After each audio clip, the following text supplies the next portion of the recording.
to a light reddish tint. Granite was scaled off. The surface of wooden materials were scorched black.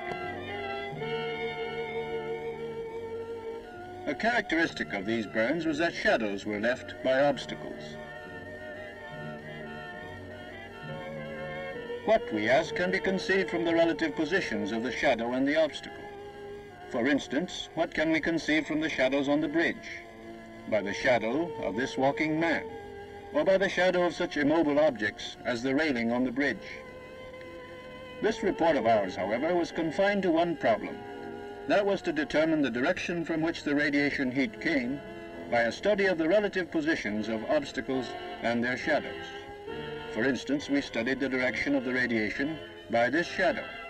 We selected obstacles which had shadows on both sides, compared them, and computed the average. Lines were then elongated. By such measurements, we were able to determine the direction at which the bomb detonated. Located on top of the Credit Association building near Hiroshima Station. The shadows found here were one of the means of determining the epicenter as well as the angle of the point of detonation.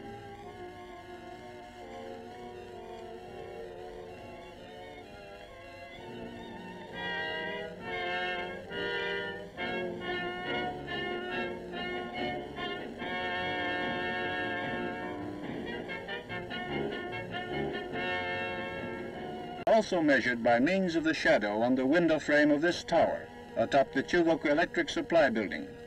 The epicenter is 727 meters north of this point.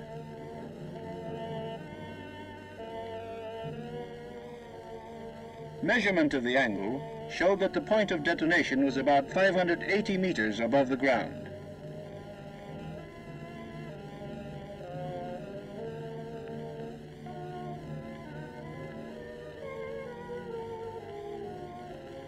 Heat were found on the roof of the Chamber of Commerce building, 200 meters from the epicenter.